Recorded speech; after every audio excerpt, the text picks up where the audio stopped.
Ngwaye ikaze kuri Kigali The Toilet Talks Entertainment n'amakuru y'abastari nkuko mumaze kugenda mubimenyera.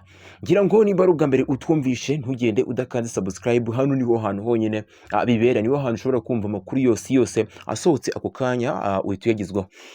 Nta kindi kinzanye ni kukubwira inkuru nziza yatashye ku witwa Mugisha Benjamin cyangwa se uwitwa The Ben ndetse n'umugore we Uwikeza Pamela, aho bibarutse umwana w'umuhungu ndetse kugeza kuri ubu ngubu akaba yiswe Mugisha Paris. Ngira ngo uri kubyumva, Paris ngira ngo murahazi ni mu Bufaransa, rero bamwitiriye izina ry'uyu mujyi w'Ubufaransa, dore ko ari umujyi mwiza, umujyi w'ubukerarugendo, aho abantu benshi bakunda gusohokera muri uyu mujyi, dore ko ari byinshi n'ubundi usanga biwuranga, cyane cyane nk'isuku ndetse n'ibindi bigiye bitandukanye. Ariko izina Paris ntabwo ari icyo ngicyo risobanura, dore ko izina Paris akenshi bisobanura harimo iby'urukundo ndetse no kuba ari umuntu ukunzwe ndetse ugira n'urukundo cyane nibyo bisobanura izina Paris.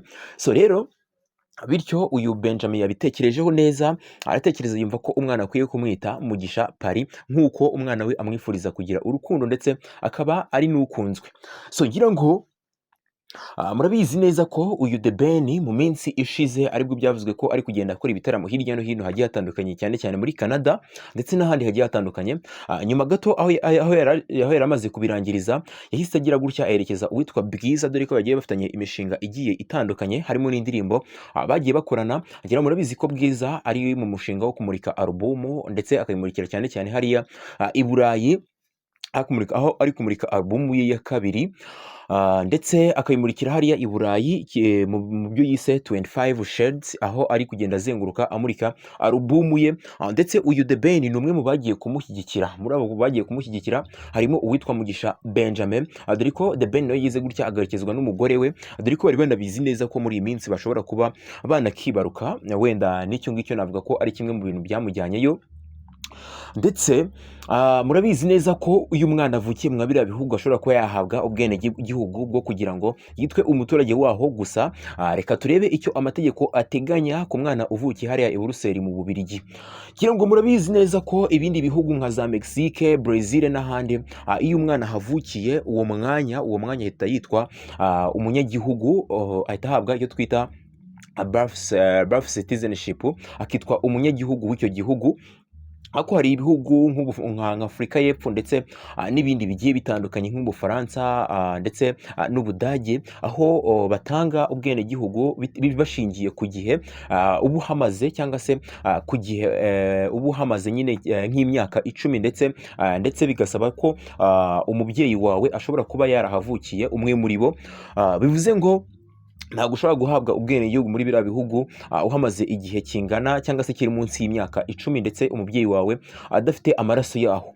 Kimwe no mu Bubiligi ntabwo ushobora kuba wahabwa ubwenegihugu byibuze utahamaze byibuza imyaka 10 cyangwa se umubyeyi wawe umwe muri bo atarahavukiye. Bivuze ngo bagendera ku maraso, bivuze ngo udafite amaraso y'icyo gihugu ntago ushobora kuba wahabwa ubwenegihugu. Rero biragoye ko uyu The Ben, uyu Mugisha Paris wiwe ashobora kuba yahabwa ubwenegihugu. Ni ibintu bigoye cyane ku bantu babitekerezaga ko ashobora kuba yaragiyeyo bitewe n'uko ashaka ko umwana we nyine ahabwa ubwenegihugu bw'Ububiligi.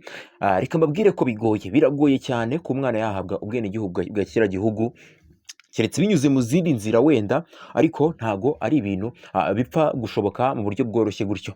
So ni byinshi biri kugenda bivugwa, kuri uyu muryango, dore ko bagize umugisha nk'uko umwana nawe bamwise Mugisha nyine, nk'uko nawe bivuze ngo Umugisha ni izina ry'umuryango. Rero bagize umugisha wo kuba babyara umwana w'umuhungu, nk'uko abantu benshi bari bamaze iminsi babitegereje. Ngira ngo bakimara gushakana haciyeho igihe abantu benshi batangira kwitotomba ngo kubera iki ngo adatera inda, kubera iki ngo Pamela adatwita. Rero aho atwitiye nabyo biba indi nkuru abantu benshi barabyishimira, ariko hagati aho ntabwo abantu bishimiye ukuntu nyine ngira ngo muzi iriya ndirimbo, muzi indirimbo irimo uyu mugore wa The Ben, aho aba agaragaza inda cyane. Abantu benshi ntabwo babyishimiye, abantu benshi barabigaye, ndetse The Ben nawe aza guca hirya nyine asaba nyina imbabazi z'uko nyine ngo atarazi ko nyine nyina yari kubifata kuriya, dore ko nyina nawe ari umwe mu bantu nyine batishimiye kugaragaza inda muri video kuriya nk'uko mwagiye mubibona. Ngira ngo iriya ndirimbo mwarayibonye, aho The Ben yaririmbiraga umugore we agaragaza urukundo ndetse n'urukundo agiye amufitiye, ndetse yishimira ko anatwite. So abantu benshi ntabwo babyishimiye. Rero kuri ubu ngubu uyu bita Uwicyeza Pamela yibarutse umwana w'umuhungu, ndetse nk'uko bigaragara, nk'uko byakomeje kugenda bitangazwa, bigaragara ko yabyaye neza, ndetse ibintu byose ubu ngubu bimeze neza. Ntabwo biba byoroshye gutwita amezi 9 yose, ndetse no kubyara ubwabyo nabyo ni urugamba. Ntabwo ari ibintu biba byoroshye. Iyo hacanye umucyo ukabona umwana araje rwose, ndetse amaze iminsi 2 ukabona nyine umwana ari kugenda amera neza, biba ari ibintu byiza, ndetse biba ari ibintu byo gushimira Imana cyane. Ntabwo ari ibintu biba byoroshye. So ngayo nguko, nta zindi nkuru ziri kuvugwa n'ubundi kuri iyi mihanda, nta zindi nkuru ziri kugenda zivugwa kuri uyu mugabo witwa The Ben, usibye icyuko bamaze kwibaruka imfura yabo. Bivuze ko ubu ngubu bari mu mashimwe, ni ibintu byakomeje kugenda bivugwa hirya no hino. Murakoze cyane rero, niba wanyuzwe nawe, niba wabikunze, kanda subscribe kugira ngo ujye ukomeza ubone ibiganiro byacu bigenda binyuraho umunsi ku munsi. Murakoze cyane.